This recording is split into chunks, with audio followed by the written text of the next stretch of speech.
702. Education. 15 minutes after 9 o'clock, please give us a call on 011-883-0702 as you look at your business and the phase at which it finds itself in terms of the development of that business. Are you relevant in your market? Are you doing the things that are required for your business to be able to do what you set it out to do? Are you open for change? Are you open for changing the way that your business is moving in order for you to actually connect with that? I'm really looking forward to that conversation. Andisa, thank you so much for joining us, sir. I appreciate you coming to studio on this cold night. Are you well? Thank you, Aubrey. This is starting to feel like home. I'm so glad to be here. Do you know that we're moving buildings, by the way? Yeah, we're going to be moving buildings. Yeah, new technology, new innovation. Absolutely, all of that stuff. It will be quite interesting to see how you all adapt, right? Absolutely, absolutely. And I suppose that's the word, hey? Adaptation. In the conversation that we're going to have today. We started off our conversation talking about strategy. Perhaps you'll go back just very quickly just to remind us what it is that we're talking about. But I've always been fascinated since that conversation about the idea that your idea in and of itself, even before the operationalization of the idea, if properly thought through, can itself be the attractor of the capital, both human and other resources, funding included, for that business. Take us back. Yes, Aubrey, and it's quite important that we create that link. I think what we are trying to do with this conversation is to really craft a path from idea to a business that runs and delivers at the end of the day. These are a set of methods, although by themselves are not a pill to success. So they're not a guarantee to success, sure. But definitely they will limit the failures, or at least they'll assist us fail better if we do fail. But more importantly, they help us think and plan the course of action of what's going to take place once you have the idea through to when you start operating it. But simply we started with the notion that you can create a strategy or value or define your value through three concepts. One was the desirability, which talks to who are you creating the value for? How are those clients reaching you? How are you managing them? And really, how are you differentiating yourself from the competition to bring about that value and capture that market? The second element, although we have not delved very deep into it, I did mention that we are going to have a podcast where we talk in more detail about these elements, is the feasibility element, which then says, what are the work that needs to be done to deliver on the value proposition? So it's your critical task, basically. What resources do you need? What or which parts of your value chain do you want to outsource to strategic partners? And finally, it's then the notion is, can you make money doing this? Yeah. From the desirability element, can you generate enough revenues that cover the costs that's associated with your feasibility element? And can you create a surplus and thereby creating value and grow that over time? Really what we are talking about... In other words, profit, right? Profit, yeah. Yeah. I mean, it's... Because, sometimes I get the feeling that when we have these conversations around entrepreneurship, I mean, and this is I digress, but I feel we need to say this. Ultimately, business is about making money, right? I mean, we got to make money, right? You have to think about sustenance, right? Yeah. I would argue that revenue is the beginning of any business. Yeah.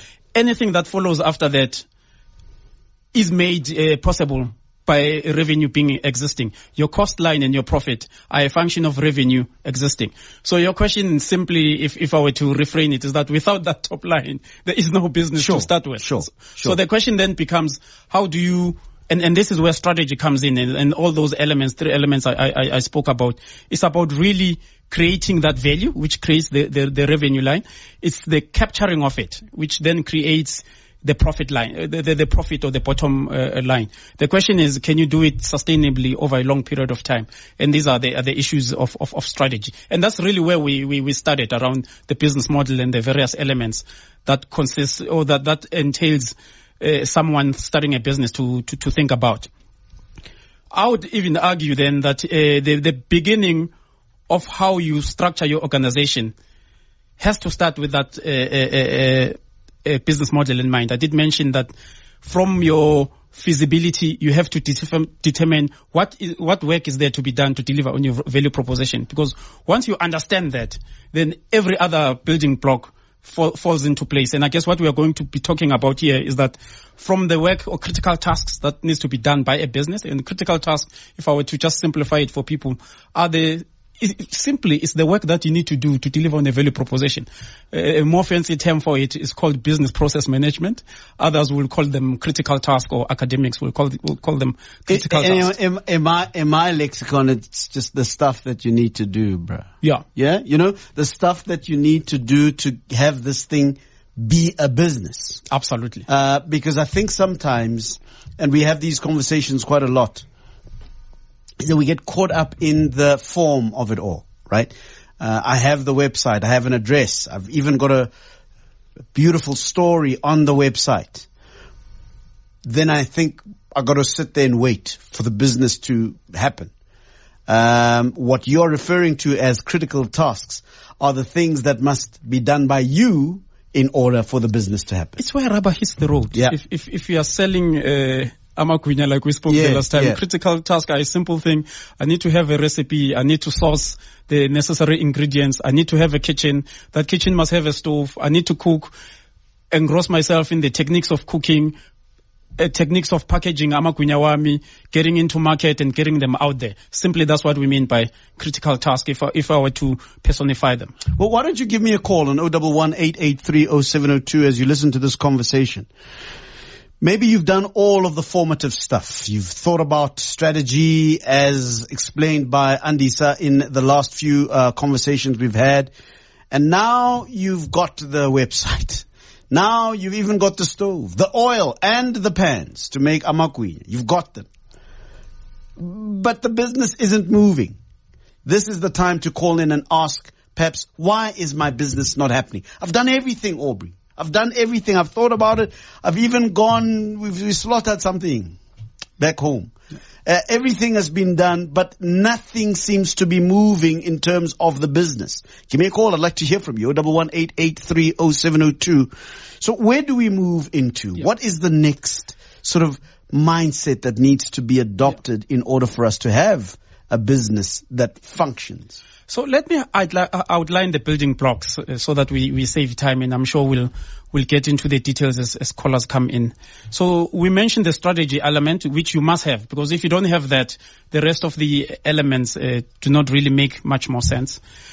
The first building block is leadership, and I don't want to open a discussion around the various schools of thought around leadership. It's safe to say that for me, leadership is when you are able to enroll others, recruit and enroll others to a common vision that we are trying to do as a business. So it's quite important that you really understand the purpose of your business and what it does, so that you are able to sell it to people. And we'll in the podcast, if we ever get to, or people ever get to access some of the stuff, some of the conversations there would be around how do you adapt that type of leadership to the context of where that organization is, because there are leadership requirements that are required, and they need changing as the business evolves from being a startup to being a growing business to being a matured business to being a semi-corporate. You did mention rules at some end. Yeah. Ultimately, once you become there, you do need to put in very strict rules, because otherwise the business will go bust. But we'll talk about those type of leadership in a very practical manner and what they mean. So leadership is a very important element of the building block of an organization. As entrepreneurs, this is one thing we actually hardly ever pay attention to. But as a learning, it's quite important that you have in your purview the type of leader that you are and the type of leadership that you apply. Let me stop you a little bit about that issue of leadership. Because and it's the first building block. Yeah. Especially with startups. I sometimes get a sense that there's confusion between ownership and leadership. Sometimes people who own the business, in other words, the people that may have started the business by dreaming of the fact that one day we will have our own Makwina conglomerate, right, might not necessarily be the right leader for that business at that phase of the business. Talk to me about that. No, absolutely.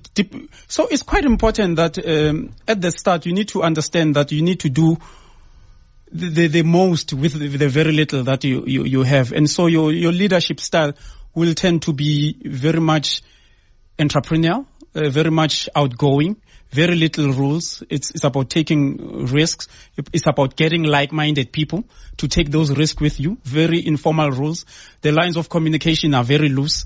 The way that you lead is probably very transactional in nature, because you want to get things done. And sometimes you recruit people with very little skill to do, but they've got the willingness to do what it takes to get the business up and running. So you tend to be a very autocratic or very bureaucratic a leader in a startup, which is fine, because this is what it takes for organizations to grow, because it takes that boldness, it takes that element of ingenuity, that person who doesn't want to see risk but is able to bulldoze their way to get certain things done, and are able to pull people with them in a very hard and brash style to get them to do stuff.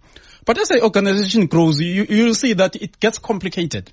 And this is where you now need to adapt your various skills of leadership. I had this conversation at some point with my CEO back at the firm to say, when we started, there were 3 of us who were doing the work. So you can do the math if you are a mathematician like me and say, the lines of communication are 3 factorial. For those of you who are interested in mathematics, it's actually 9. There's 9 ways of communicating in that particular configuration. So can you imagine when there's now 20 people, 30 people? So all of a sudden, Aubrey, you can't talk to everyone every day. So what does that mean? It means you need to delegate certain responsibilities to other people, and you need to manage those people. Right. Now, you can't be very autocratic in that instance, because you can't script each and every conversation. So all you can do there is start framing guidelines around dialogue, start framing what needs to be spoken about. But you can't be, in essence, part of those conversations. You can only police and monitor. So what that takes is that you are now becoming a more transformative leader. So certain things need to be part of your vocab or part of your actions on a day-to-day basis. Coaching, mentoring, enrolling people into a certain culture, which is a very different skill set from being a transactional leader, right? Who has 2 levers at their disposal, which is about rewards and discipline, right? It's rewards and discipline. The notion that I can be able to fire you, to get people to, so a carrot and a stick, basically, where you move now into coaching, mentoring, enrolling people. So it's quite important that you understand where you are. Development even of people. Of the organization. And the reason why you will find that leaders who found a business are not the ones who often take it to larger scales. It's because of that limitation. But a good leader knows when to step back and get various other leaders who are able to take a business forward. I'll give you an example with myself. I'm not a very good corporate person. I think I'm a very good startup person. That's why I surround myself with very good managers of process, managers of sticklers to discipline. When there's a strategic planning session, it needs to be there. Process management, scope of work that needs to be done, it needs to be managed to the T. It's not all of us who are built like that, and therefore you need to then get people who are built like that, typically managers, because there's a difference, I believe, between managers and leaders. And at some point, as a leader that wants to see this baby that is a business with its own identity, as you've mentioned, you want to see it succeed. This is when you know when to let go and get operators to come into the business and be able to take it to a greater scale that you are not able to. So leadership is a very important function that we always need to think about. In a nutshell, leadership means the person who's able to influence other people to be able to lend their skills to the making sure that this business actually functions. Absolutely. So I defined it simply. I said leadership is the act of enrolling people to a common vision. So enrolling has a lot of elements involved in it. One is you need to recruit the right people, obviously. You need to be able to sell that vision to them. You need to be in the journey and show them what's possible. Because remember, you're trying to create something that does not exist. So you are trying to get them to live in the future. And part of you getting them there, it's giving them the skills when you have them. So meaning that you coach what them. You've just said now, you inspire them. Is so profound. You've just said that it is the ability to make people live in the future. Yeah. So in other words, you've got to create in their minds the stuff that's going on in yours. Absolutely. You have to have them taste how the future looks like. You have to build that vision in their minds. And more importantly, you have to make it practical for them to say it's possible. Even when you know it's very far-fetched, right? I want you to, at some point, and I don't know whether this is a different conversation to the one we're having, but I do want us at some point, and we're getting lots of calls starting to come through on 011-883-0702, talk about your business. Andisa Ramavhunga is my guest. He's Group Chief Advisor at Andisa Consulting Group. We're talking about that phase of the business after the idea has been solidified in your minds and those that you're working with. But I do want at some point for us to talk, and I know again I'm interrupting your train of thought, but as you talk, I'm getting these nuggets. How a founder of a business has to lead versus the operator at a different level of the evolution of that business has to lead. Yeah. Because it's starting to sound to me like there are different requirements of leadership and leadership style at each and every phase of the business. You've spoken about yourself and your leadership style and your leadership propensities. Yeah. But clearly leadership does not just mean ownership, right? It means something else, and that idea for me needs to be refined. We need to really get to the granular details of that, because sometimes I think that businesses rise and fall because we don't understand that particular concept. No, absolutely. So in fact, I would even take it further that we confuse, because ownership is control, right? Yeah. Control is power. Yeah. And sometimes we confuse leadership and power. Sometimes it's not the most powerful people that are the best leaders, right? Because if you are, and this is now the act of leadership, is to inspire people, where you get even your most junior of employees being able to take a stand and be able to stand for something and be counted for something, and inspiring them to take ownership of their actions and be able to drive whatever outcome you are trying to do. So it's very different from ownership. In fact, one of the greatest acts of leadership is to letting go of power. Relinquishing of power, yeah. Relinquish the power to the people who are best served to use that power for greater good. And you take a step back and you play more of a mentorship role, a consulting role, and a sponsorship role, and a counsel role in a way. But we still at the first element, Aubrey. There's quite a number of other elements that I want to quickly do a time check. 27 minutes to very exciting stuff starting to happen here on 011-883-0702. Please, we'd love to take your calls as we talk about that phase of your business that must now become an organization. You got to think about leadership first, says Andisa Ramavhunga. I'm not going to interrupt you. Continue. Yeah. So that's a given, but the core elements of an organizational design, as I said, they stem from your strategy, which is work to be done, but you have to quickly think about the type of people you need to do the work, right? The work that needs to be done will define the competencies or the skills that everyone needs to have. That then influences the box of the people. What type of people do they have? What expertise should they be? What motivates them? Right. What keeps them together? What makes them rise in the morning? Once you figure that correctly, then ask yourself, how do you organize yourself to deliver? Right? Are you organizing yourself by the value chain, or are you organizing yourself by autonomous regions? If you have that business that is skilled enough, that's reaching the entire country, do you create mini microcosm of this organization with the same value chain?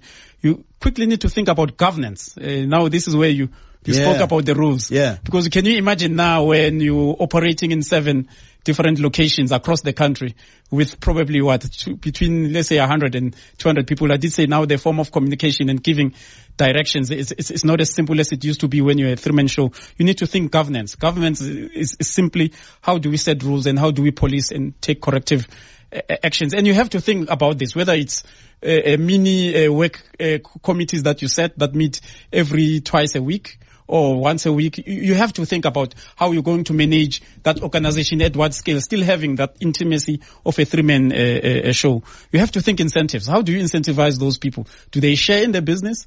Or do you heavily compensate people, them? Yeah. Are you going to pay bonuses? How are those bonuses going to be funded? How's that impact on the strategy? Because remember, we said it's about profit. Now, a lot of people, and we always make fun of this. When people think bonuses, they think it's money that comes out of pie of the sky. And I did say that if you can't think beyond revenue, you must think that everything starts from revenue. And everything is funded from revenue, including bonuses, by the way. So, which means they eat into the profit pool, and therefore you need to think carefully around how you then allocate. I've got to remind you, we got lots of calls coming through. And then the final one before we move on to the calls, and which is very important, is the type of culture you want to build in the organization, right? One of the things that I believe in with my life is that culture will eat strategy for lunch. Unless you get the right people with the right mindset who share those common values, it doesn't matter what you do in terms of strategy or the people that you get. Your leadership will be wasted, by the way, because you'll be fighting against a tide. So it's quite important that you recruit people who share the same values, you retain people who share the same values, and you evolve and develop over time as a group, a collective group. Does culture emanate from strategy, or does it develop with a life of its own through that process? I want you to think about. Don't answer that right now. Lots of calls coming through. By the way, the number to dial is 011-883-0702. Where in the building of your business are you in terms of the various phases that Andisa is talking about? I'd love to take your calls. We are we're trying to make you not only be subsistence in the way that you think about your business. While that's important, but we want you to be able to create organizations that can live through all sorts of scenarios, yeah?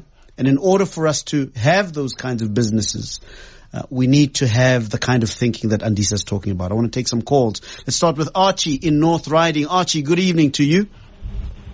Hi. How are you, Aubrey? Yeah, you well, Archie? Hi, how's it out? This is my younger brother, by the way. Hey, Archie, so what's he's conflicted. All right, go for it, Archie. I'm glad you told me that. Go ahead, Archie. Andisa. So interesting that today I had a discussion with someone. We were talking about the same things that we're talking about now, Archie, of bonuses, because I was saying to the guy, he says, but we haven't been paid bonuses. I'm like, but what have you done? Because I think people always think that bonuses comes from the sky, just as you said. So, but I think one thing it also emanates from the leadership. How do you communicate with your employees as a leader? I think for me, it's one thing that you and I, that we always talk about these things, especially with our friend that I'm currently doing some work for.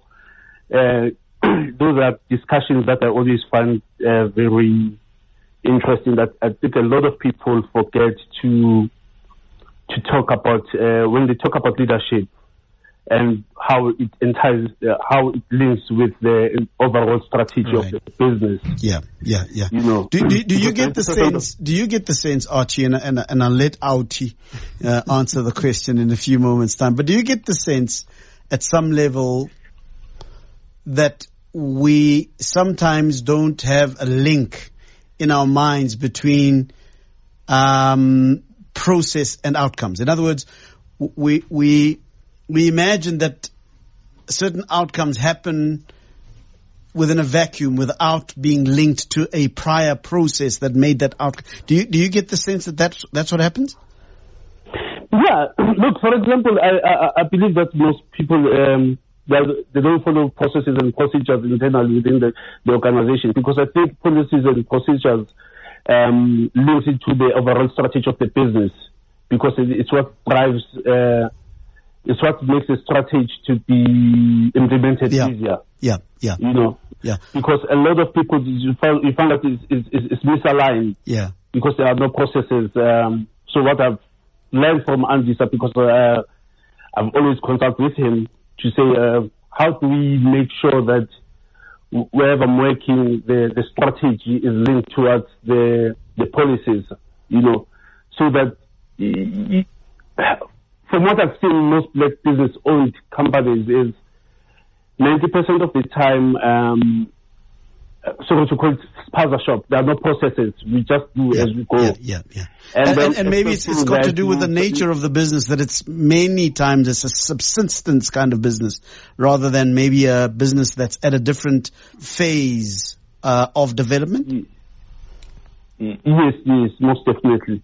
Listen, Archie, I'm going to stop you. I want to hear what Archie has to say. Archie in North Riding. Can I take another call as you bank that in your mind? Amanda is in Bryanston. Hi, Amanda. Hi, Aubrey. How are you? I'm very well, thank you, Amanda. What's your question or comment for my guest? So I've run a fairly successful, well, I think I'm being modest, a successful business for about 7 years. Yeah. And so it's reached a point where it's not reaping the rewards that I think it could potentially reap. And I'm an A-type personality, so I'm struggling with stepping back as the founder and finding someone to, you know, take it to the next level. So I'd like some insight on what, you know, you can potentially do to move to the next level, and what would the role of the founder, you know, be in that business? Yeah.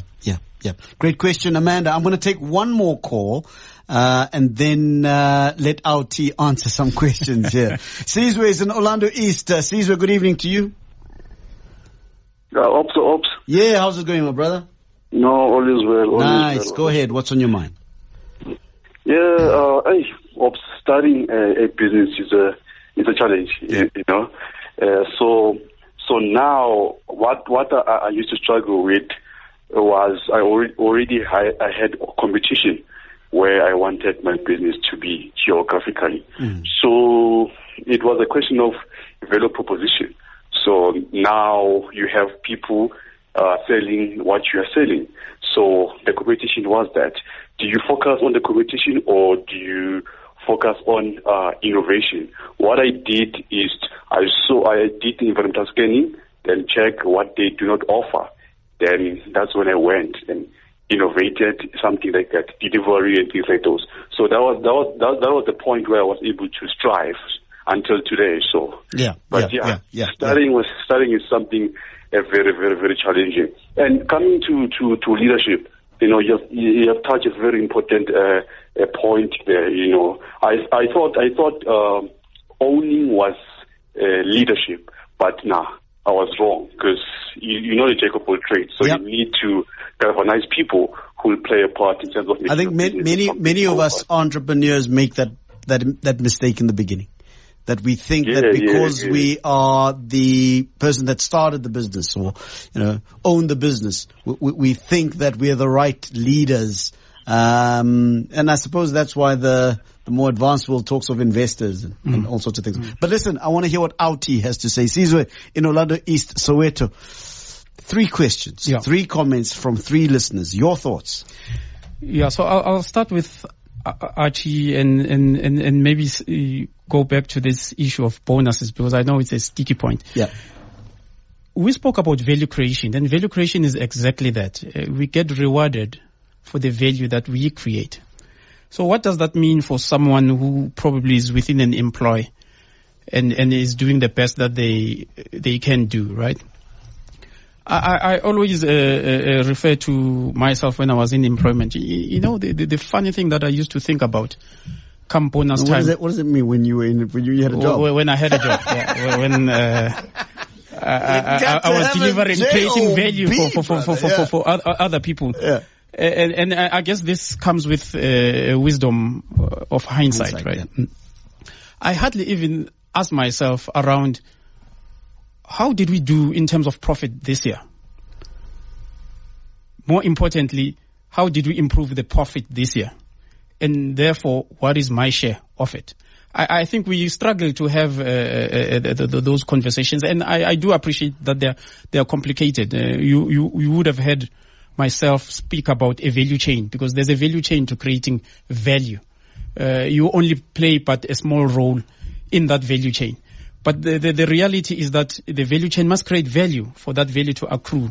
And I'm not talking about fairness, how it's distributed. We know the politics that go with corporate and how we manage politics and favoritism and so forth. I'm not by any means belittling that, but I think the first port of call would be, are we creating value as a collective? What is my contribution to that value, and how much do I think it's worth? Obviously, if I'm a reasonable human being, I'd want to not capture all of it, but capture a significant part of it, and therefore demand that I then get a bonus. It's in this, and I always shudder when people ask for bonuses in an environment where the value is negative. And I don't want to quote and count on. Don't worry, I'll do that in the last hour. Because otherwise I'll get myself into trouble. Yeah. But yeah, it always baffles my mind to say, how do you ask for bonuses when that value chain is not creating value? But that was ask for an increase. I think question as to Amanda. By the way, it always pleases me to see black women who are doing magnificent things for themselves, and well done on that. I sense from what you've said that your business is at a certain, it's been, at least from what you've said, I can confirm in my mind that you've been there for quite a while. And I guess these topics are much more relevant to you, because what we typically do with businesses is we create employment for ourselves, meaning that those businesses cannot scale beyond us. And I'm not, by the way, purporting, Amanda, that I know your business will need to have a much more detailed conversation. But I get the sense that it's probably you can't step out. The moment you can't step out and the business runs, you should know that you actually don't have quite a business. You have created your self-employment. Yeah. And then the question becomes, before you even think about stepping out, how do you create a business? And I guess this is the topic of the building blocks that I spoke about, is you have to have a winning strategy, right? Which is about value proposition. And I'll talk to the last caller's question, because it's linked to that. Because once you've crafted that, which is a quite scientific process in its own, we've touched on those elements in our past couple of conversations, and I cannot stress enough how important that building block is of strategy as a value creator. We even spent a good 5 to 7 minutes discussing it today. Looking at the past. So. And I'm assuming Amanda has done that, because otherwise you cannot be in business for that long, even if it's self-employment. But the question then becomes, are you investing enough in the other building blocks? And Archie spoke to this, you concurred with him, Aubrey, that black businesses tend to overlook what I call, and even in the firm, we call it codification of how we do things. Are your processes, or how you create that value, is it documented? Is it easy for you to go away and somebody else would come back and be able to pick it up and at least learn from a manual? I call it a manual to create value, at least document that such. On the people element, have you codified what sort of people you need in your area, so that you don't have to, as Amanda, do the recruitment, but somebody else can? Because guess what? You've spec'd down what those requirements are, and what those key decisions need to be taken based on at least the spec that you've put in. Do you have an operating model, which is a loaded concept as well, that's very documented, to say this is our structure? these are the people in these blocks. These are many people we need, because obviously you don't want to overstaff the organization on the Valley. And all these things emanate from the work that needs to be done. Have you defined that, how the organization structurally works? Even if it's from a paper point of view, right? Because again, for things to outlive you, we must not run away from putting things into paper. That's the only way, by the way, we can have ideas transcend us as people. Yeah. When you start documenting and putting stuff in writing and in paper. It's creating data, institutional memory IP. For the organization. A lot of people, we say it's IP. I always say every business is IP, but your IP is being created by you having a blueprint of what this organization of yours look like, because that's a manual that you can then take as Amanda and say, I need someone to run this thing for me, and these are the ways we do things here. These are the type of people we do here. This is how we organize ourselves. This is how we incentivize ourselves. You have a stronger hold on the culture of the culture. The culture. We can talk to a great deal about culture, which is a very important element. And I think it was Archie who spoke about it, or yourself, Aubrey, when we spoke about, we don't manage culture. Funny enough, it becomes one of the last things that we want to manage when the organization grows. And trust me, that's a very painful process. We've been part of it as well. That whenever you are trying to change a culture, you are starting to back into trouble. You rather recruit for culture. Dismiss people for culture, right? Retain people for culture. Promote people for culture. Because you don't have to change it. I mean, these are the common rules, values that we want to hold each other accountable for delivering that. It's like that. You can't come to a household and as a leader of the household and you say, no, we all grow up with it. That's why we call them black sheep in the family, right? So you got so many calls coming your way, my brother. I don't know what you're going to do with it. So it's quite important that Amanda has done those things. Yeah. And once it's done those things, then you then decide to have a scalable business. And this is where that leadership block then comes in to say, hey, am I that type of person to be doing these things? Can I live within these rules that I've set myself? Maybe I'm not the one now. Let me put together a governance, a framework that works.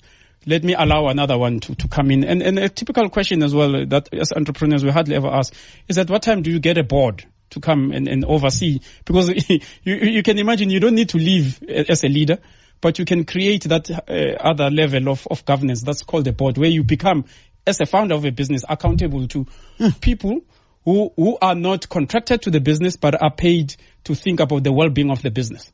And now you need to tell them what those rules are and subject yourself to those rules. I want to take a call from Rodney. Rodney, thanks very much for holding. I appreciate your time, my brother. Your question, your comment for Andisa? Thank you so much, bro. Sure. Actually, for me, I think this basically from myself, what I've noticed is that I've been spending most of my time like in the engine room, where I don't because I've already have the vision of where I want to take the business to. Yeah.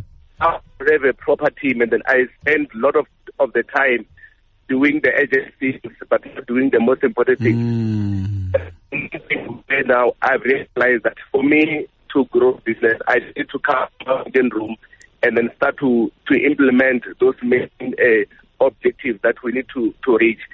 And then the thing that I've noticed is that each and everything at the moment, it was involving around me. Like, even if the people, they need to buy fine, I need to ensure that that file, they need to speak to me that they need to buy file. Like, simple things that need to happen, all of them need to come through me. And at the moment, I'm busy trying to restructure in such a way that I can have different people in different areas. Like, maybe, basically, our business, actually, the core of the business is to manufacture paint. Now and then I'm trying to Rodney. make sure that man, is that you, Rodney? Yes, it's me, bro. I thought I recognized that voice, man. Are you well, bro? No, I'm very good, bro. We've had Rodney on South Africans doing great things with that thing, remember? There you go. Yes. Sorry, go ahead, man. Yeah. Yeah, no, actually at the moment I'm just trying to restructure in such a way that the business can have proper structures, and then I can have a team of people that they will account directly to me, right, so that I'm not able to be involved in each and everything that's currently happening in the business. Yeah. Yes. Rodney, thanks very much. I want to hear what Andisa has to say about your experience. And I think there's a business that's beginning to reach different levels of its growth. And the founder of it is now beginning to have to prioritize his time. Absolutely. So, and that's why leadership plays a critical role. I guess you are transforming now from being that autocratic and bureaucratic leader who makes all the rules and makes all the decisions as well, and takes all the decisions pertaining to transactions, who we hire and so forth. And you're probably finding it difficult now as you're growing and hiring more people, getting more suppliers, operating in different regions. Your complexity has just quadrupled. So now what you are probably busy with is setting up that infrastructure to be able to manage not a whole lot of levers, but manage very few levers that have the biggest impact on the business. Trying to manage obviously all the facets, because with governance it's not so much that you are saying you are relinquishing the run of the business, but you are trying to create microcosm of yourself that will make the same decisions as if you were making them yourself. So building that governance infrastructure, it's crucial, and it takes a lot of leadership. It takes a lot of letting go and being trustful. The letting go thing, being trustful of other people. That's a thing, So delegation comes in smack bang, where you have to be comfortable with what the other people are doing. The rule of thumb that we've learned as a firm from one inspirational mentor that we have this notion that says we don't need to manage people, we just need to manage concepts or constructs, right? We have this construct of a boat that says you are allowed to make mistakes. Mistakes are synonymous with drilling holes into the boat. But what's critical for you to do is not to drill below the waterline. Because then the ship will sink. As long as you are drilling at the top, we'll come back and fix. And it takes patience. And it sounds to me like that below the waterline is largely culture. It's culture, I hope that at some point we have a whole hour discussing this whole idea of culture in business. And I know that I've always had an attitude towards the conversation around culture, because I've always associated that conversation with, that's how you keep us out. You know what I'm trying to say? So I'm hoping that at some point that you and I can really make a deep dive into this concept of the culture of a business, and why it's so important, why you will fire somebody for the issue of culture, why you will hire somebody for the issue of culture. I think it's so critically important. In fact, we can speak a lot. And again, culture is one of those misunderstood concepts. There's obviously definitely the art side of it, but definitely where we'll have a very interesting conversation is the science part of it. And how do you define it? How do you drive it? What are the tools and frameworks that are available for you as an entrepreneur to start thinking and engaging with culture? The reality of the matter is that culture emanates from us as leaders, right? There's certain values and traits and characteristics that we have going into the business that gets it to a certain point of view. The question then becomes, are you aware of those? Have you codified them enough? Do you use them as a rule book for recruiting, firing, retaining people and compensating people, which is a very interesting concept on its own. As we close in this particular conversation, what are your final words by way of recap, but also how do we continue this discussion? I keep hearing you talk about a podcast. Yeah. So, Aubrey, I think we've started with a series of conversations, right? That starts with how do we create value? That idea, how do you refine it? At least how do you build a plan that's going to minimize failure and hopefully assist you to win out there in the market? We are saying that's not enough. You do need to, when you have that paper, start going out as an entrepreneur, start experimenting on it, learning from it as much as you can, make an income and impact people and have value. But as quickly as you've done that, or before you even start scaling it, start thinking about how you're going to scale it. And this is a function of organizational design, which is about knowing what work you are doing. I mean, a caller we did not answer his question now around what activities are similar to to competitors, what are those that are unique to you? We do speak of those points of differentiation when we spoke. Yeah. Do I focus on competitors, or do I focus on finding the competitive edge in the business? And sorry to digress again. I'm of a very different school of thought that says competition is a very finite thing, right? I beat you now, you can beat me tomorrow. And that's not where I would want to focus, but I'd want to focus on the value that we're creating. How sustainable is it? How are we improving on it? So once we've thought about the work, it's about the people, it's about the architecture and the routines, how we organize ourselves, what sort of behaviors that we try to need to have another Absolutely. We have a podcast where all of these will be described in much more detail than the time we have today. All right. Listen, it's been a great conversation. Lots that I've learned, and I'm looking forward to the next time we talk about all sorts of other issues, entrepreneurial. And Andisa Ramavhunga is Group Chief and Advisor at Andisa Consulting Group. Thank you very much for your time, sir.